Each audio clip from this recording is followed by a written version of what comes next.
नमस्कार दोस्तों और स्वागत है आपका 100% इंग्लिश के यूट्यूब चैनल पर।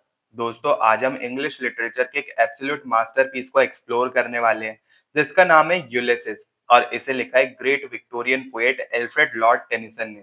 दोस्तों इस पोयम की डेप्थ में जाने से पहले हमारे लिए ये समझना बहुत जरूरी है कि इसके ऑथर कौन थे और वो दौर कैसा था।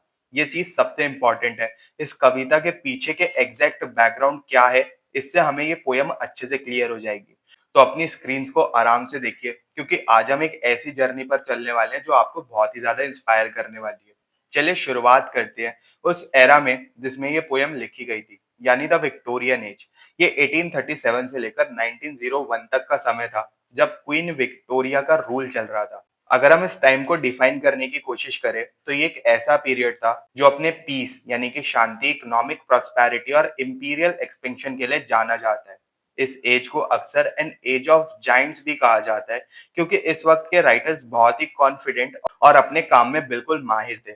लोगों के अंदर हार्डवर्क का स्ट्रॉन्ग एथिक था, नेशनल यूनिटी थी और एक जनरल ऑप्टिमिज्म भी था। इस गोल्डन एज के एक रिप्रेजेंटेटिव वॉइस थे हमारे पोएट एल्फ्रेड लॉर्ड टेनिसन। उनका जन्म 1809 में लिंकनशायर नाम के एक विलेज में हुआ था, जहां उनके फादर एक क्लर्जीमैन थे। उनकी फैमिली बहुत बड़ी थी जिसमें 12 चाइल्ड थे और वो फोर्थ चाइल्ड थे और बचपन से ही उन्हें सॉलिट्यूड यानी कि अकेले रहना पसंद था। आपको सुनकर शायद हैरानी होगी पर उन्होंने अपनी पहली पोयम सिर्फ 8 साल की एज में लिख दी थी। एजुकेशन के लिए वो कैम्ब्रिज यूनिवर्सिटी गए अपनी लोकल ग्रामर स्कूल के बाद, जहां उनकी मुलाकात आर्थर हेनरी हैलम से हुई। ये दोनों बहुत ही क्लोज फ्रेंड्स बन गए थे। टेनिसन का करियर आगे बढ़ता गया और बाद में वो विलियम वर्ड्सवर्थ के बाद इंग्लैंड के पोएट लॉरेट भी बने। उनका काम इतना महान था कि उन्हें दुनिया के ग्रेटेस्ट राइटर्स में एक परमानेंट जगह मिल गई और आज हमारे सिलेबस में भी उनके काफी सारे टेक्स्ट इंक्लूड किए जाते हैं। अब आते हैं इस पोयम पर जिसके लिए हम यहाँ पर इस वीडियो में इकट्ठे हुए हैं। यूलिसिस। ये पोयम सिर्फ एक माइथोलॉजिकल कहानी नहीं है, इसके पीछे एक बहुत ही डीपली पर्सनल और इमोशनल ट्रेजेडी छिपी हुई है। टेनिसन के जो सबसे अजीज दोस्त थे आर्थर हैलम, उनकी 22 साल की उम्र में डेथ हो गई थी। इस खबर ने टेनिसन को पूरी तरीके से शैटर कर दिया था। हैलम की डेथ की खबर सुनने के ठीक 3 हफ्ते बाद 20 अक्टूबर 1833 को टेनिसन ने ये पोयम एक ही दिन में लिख डाली थी। टेनिसन ने खुद इस बारे में कहा था कि ये पोयम लॉस की एक्सट्रीम फीलिंग के अंदर लिखी गई है, पर इसमें एक स्ट्रॉन्ग कन्विक्शन था कि लाइफ के स्ट्रगल को हमें एंड तक फाइट करना चाहिए। ये पोयम एक परफेक्ट बैलेंस है, एक तरफ उनकी डीप मेलंकोली का और दूसरी तरफ लाइफ को एक्टिवली जीने के उनके जज्बे का। तो अब आप सोच रहे होंगे कि आखिर यूलिसिस है कौन और टेनिसन ने इन्हीं का कैरेक्टर क्यों चूज किया।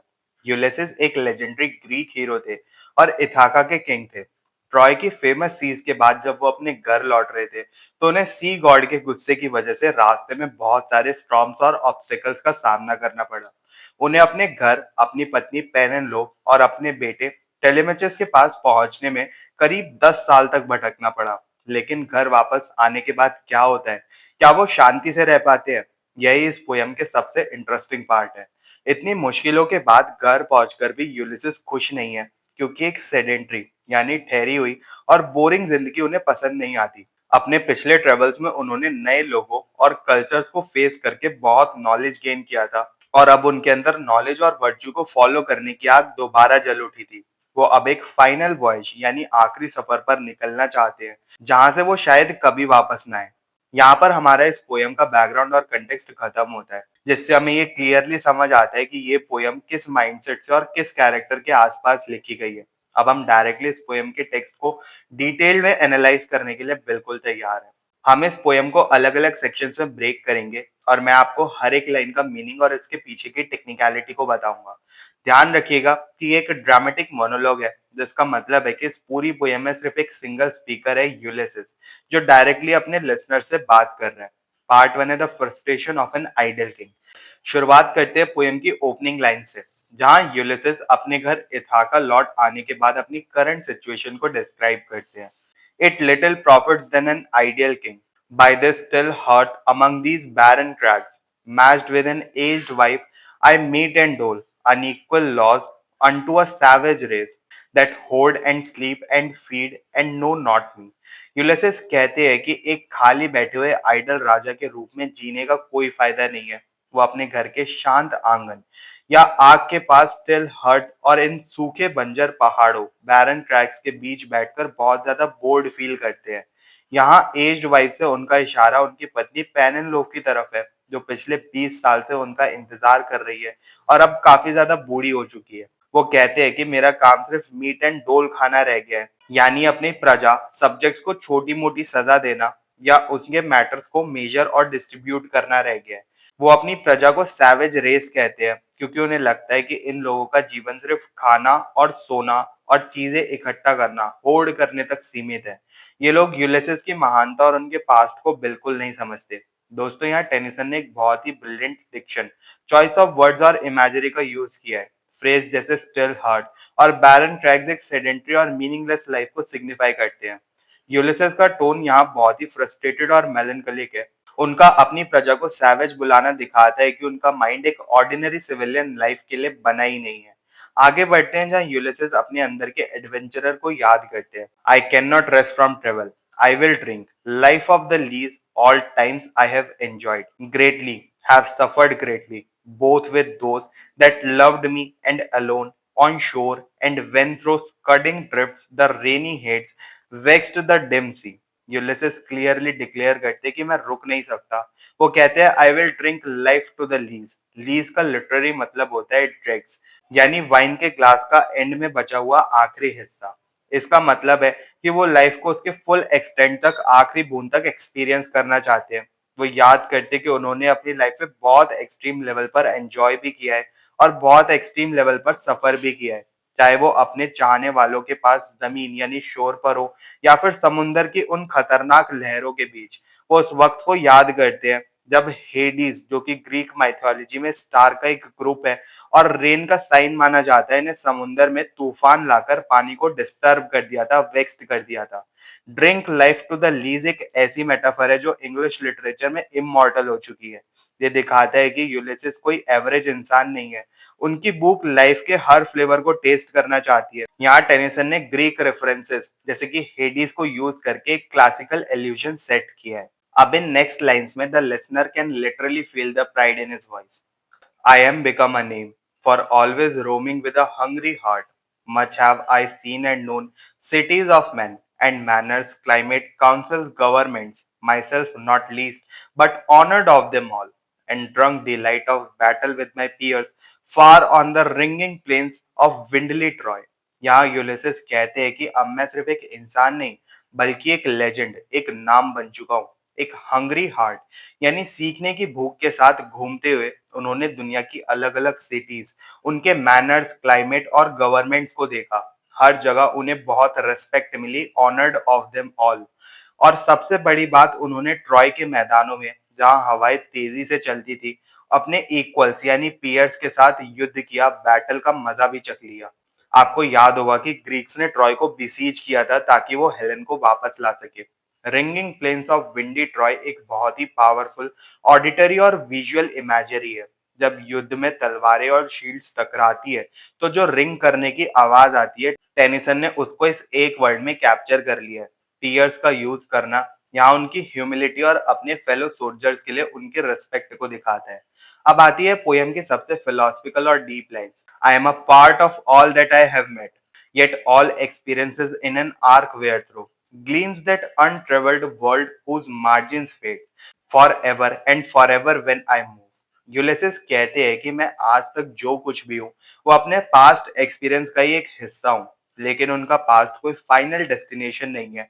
वो कहते हैं कि हमारा एक्सपीरियंस एक आर्क, एक कर्व स्ट्रक्चर की तरह होता है। आप उस आर्क के अंदर जितना आगे देखते हैं, उतना ही अनट्रेवल्ड वर्ल्ड, यानी ऐसी दुनिया जहां आप अभी तक गए नहीं है, वो चमकती है, वो ग्लीम्स करती हुई दिखती है। और जैसे जैसे आप आगे बढ़ते हैं, उस दुनिया के होराइजन यानी मार्जिन और आगे बढ़ते जाते हैं, यानी सीखने की कोई लिमिट नहीं होती, यहाँ पर ये बताने की कोशिश की जा रही है। ये इस पोयम के सबसे सेलिब्रेटेड एक्सटेंडेड मेटाफर है। नॉलेज और एक्सपीरियंस को एक आर्कवे से कंपेयर करना ये दर्शाता है कि ह्यूमन क्यूरियोसिटी इनफाइनाइट है। इस एंजायमेंट, यानी कि जब थॉट एक लाइन में रुकता नहीं है और बिना किसी पंचुएशन के फ्लो करता है, इस एंजायमेंट की वजह से लिसनर को एक कंटिन्यूअस जर्नी का फील आता है। अगली कुछ लाइंस में हम देखेंगे यूलिसिस रुक जाने से कितना ज्यादा डरते हैं। How dull it is to pause to make an end, to rust unburnished, not to shine in use. As though to breathe were life, life piled on life, were all too little, and of one to me, little remains, but every hour is saved.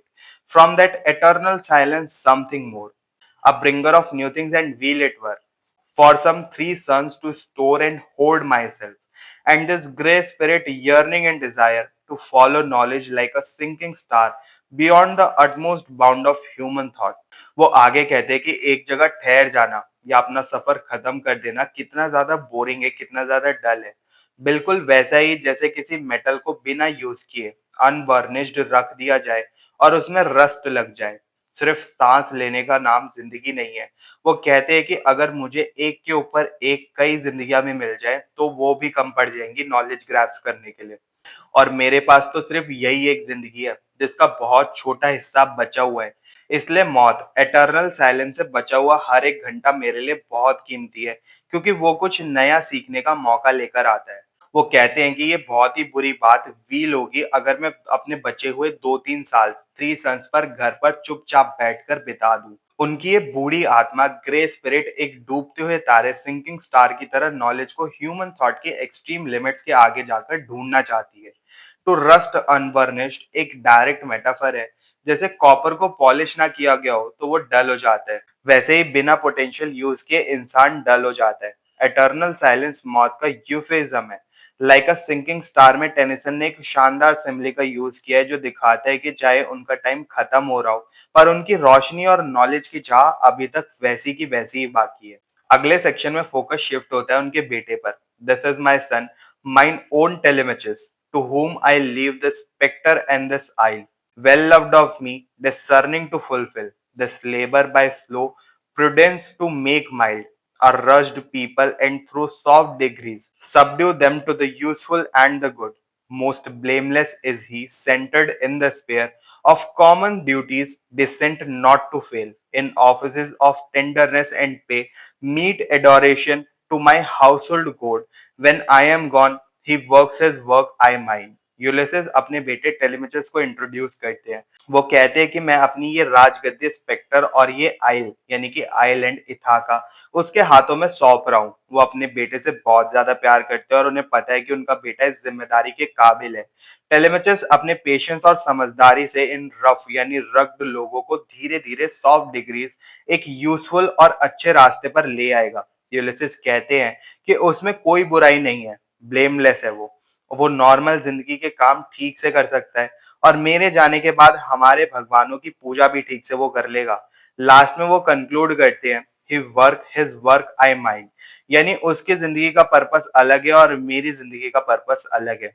यहाँ listener एक subtle irony पकड़ सकता है। यूलिसेस उन सारी duties की तारीफ कर रहे हैं, रूलिंग सिविलाइजिंग पीपल, जो खुद उन्हें काटने को दौड़ती हैं। इन लाइंस की टोन अचानक से बहुत ही प्रैक्टिकल और एडमिनिस्ट्रेटिव हो जाती है, जिससे उनके और उनके बेटे में कैरेक्टर का शार्प कंट्रास्ट बनता है। पोयम अपने क्लाइमेक्स की तरफ बढ़ती है जब यूलिसेस अपने पुराने साथियों मरीनर्स को एड्रेस करते हैं। There lies the port, the vessel puffs her sail, there gloom the dark broad seas, my mariners, soul that have toiled and wrought and thought with me, that ever with a frolic welcome took the thunder and the sunshine and opposed free hearts, free foreheads. You and I are old. Old age hath yet his honor and his toil. Death closes all, but something at the end, some work of noble note may yet be done, not unbecoming men that strove with gods. यूलिसेस समुंदर की तरफ इशारा करते हुए कहते हैं कि देखो, वहां पोर्ट यानी बंदरगाह पर हमारा शिप खड़ा है और हवा के रुख से उसके सेल्स फूल रहे हैं, पफ कर रहे हैं, यानी विंड फेवरेबल है। वो अपने मरीनर्स यानी सेलर्स से कहते हैं जिन्होंने उनके साथ मिलकर हार्डवर्क किया है, उन्होंने एक साथ जिंदगी की खुशियों और मुसीबतों, थंडर एंड सनशाइन को हंसते हुए अपनाया था। यूलिसेस मानते हैं कि वो और उनके दोस्त अब बूढ़े हो गए हैं, लेकिन बुढ़ापे में भी ऑनर और हार्डवर्क की जगह बची है। भले ही मौत सब कुछ खत्म कर देगी, पर मौत से पहले एट द एंड हम एक आखिरी महान काम जरूर कर सकते हैं। एक ऐसा काम जो उन वॉरियर्स को सूट करे जिन्होंने युद्ध में गॉड्स यानी देवताओं को टक्कर दी थी। थंडर एंड द सनशाइन यहाँ सिंबलिज्म की तरह यूज हुआ है, जो जिंदगी में आने वाले ट्रबल्स यानी मुसीबतों और जॉय को दर्शाता है। ये सेक्शंस पैथोस और मोटिवेशन का एक परफेक्ट मिक्स है, जहां यूलिसेस मौत की रियलिटी को मानते हुए भी हार नहीं मानते। अब वो फिजिकल एटमॉस्फेयर सेट करते हैं जब उनका सफर शुरू होने वाला है। The lights begin to twinkle from the rocks, the long day wanes, the slow moon climbs, the deep moans round with many voices. Come, my friends, this is not too late to seek a newer world. Push off and sitting well in order's might. The sounding furrows of my purpose holds to sail beyond the sunset and the baths of all the western stars until I die. शाम ढल रही है। यूलिसेस देखते हैं कि rocks यानी पहाड़ों से रोशनी टिमटिमा रही है। दिन ढल रहा है, चांद निकल रहा है और समंदर की गहराई अलग-अलग आवाजों में बुला रही है। वो अपने दोस्तों को बुलाते हैं और कहते हैं, मेरा विश्वास मानो, एक नई दुनिया ढूंढने के लिए हम अभी भी लेट नहीं हुए हैं। वो उन्हें ऑर्डर देते हैं कि शिप को आगे बढ़ाओ और समुद्र की तेज लहरों, साउंडिंग फरोज को अपनी पटवार, अपनी ओर्स यानी अपने चप्पू से स्ट्राइक करो, स्माइट करो। उनका आखिरी पर्पस क्या है? वो सनसेट से भी आगे जाना चाहते हैं, उन वेस्टर्न स्टार्स की तरफ जाना चाहते हैं जहां तक किसी ने सफर न किया हो, और ऐसा वो अपने मरते दम तक करते रहना चाहते हैं।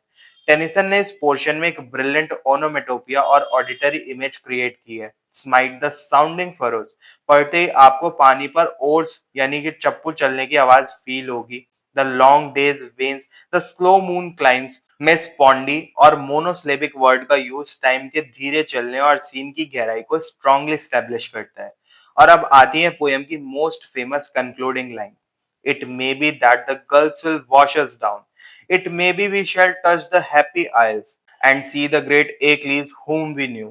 Though much is taken and much abides, and though we are not now that strength which in old days moved earth and heavens, that which we are one equal temper of heroic hearts, made weak by time and fate, but strong in will, to strive, to seek, to find, and not to yield.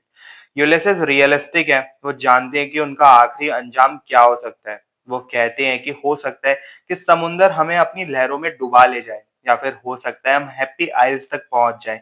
Greek mythology में happy आइल्स वो जन्नत यानी वो paradise है जहां महान लोग मौत के बाद जाते हैं। अगर वो वहां पहुंच गए तो वो ग्रेट एक्लीस से मिलेंगे, जो ट्रॉय के सबसे महान वॉरियर थे, जिन्हें वो पर्सनली जानते थे। वो एक्सेप्ट करते कि भले ही हमारा गोल्डन टाइम चला गया है, पर अब भी हमारे अंदर बहुत कुछ बाकी है। वो आगे कहते हैं कि भले ही हमारे पास पहले जैसी फिजिकल ताकत नहीं है जिसने आसमान और जमीन हिला दिए थे, पर हमारी आत्मा यानी कि सोल अब भी वही है।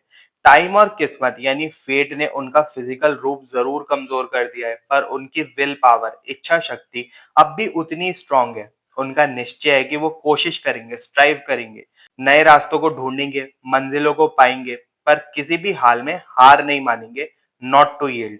ये final section human indomitable spirit का अल्टीमेट एंथम बन गया है। To strive, to seek, to find and not to yield English language की सबसे पावरफुल लाइंस में से एक है। ये blank verse, unrhymed iambic pentameter की मास्टरी है, जहां बीट एक हार्ट बीट की तरह स्टेडी है। यहाँ टेनिसन ने एक्लीज का जिक्र करके एक तरह से अपने डिसेस्ड फ्रेंड अर्थर हैलम को ट्रिब्यूट दिया है, जिसे उन्होंने खो दिया था। दोस्तों, यहाँ पर ये महान पोएम यूलिसिस की हमारी जर्नी यहाँ खत्म होती है। मुझे पूरी उम्मीद है कि इस डिटेल्ड एनालिसिस के बाद आपको ये पोएम अच्छे से क्लियर हो गई होगी। फिर भी आपके कोई भी डाउट्स हैं तो आप कमेंट सेक्शन में जरूर से पूछ सकते हैं। अगर आपको ये वीडियो पसंद आई हो तो इसको लाइक और शेयर जरूर करें, और 100% इंग्लिश चैनल को सब्सक्राइब कर लें और ऐसे डिटेल्ड और इंसाइटफुल वीडियोस के लिए। मिलते हैं फिर अपने नेक्स्ट वीडियो में। तब तक के लिए happy studying and best of luck for your upcoming examinations.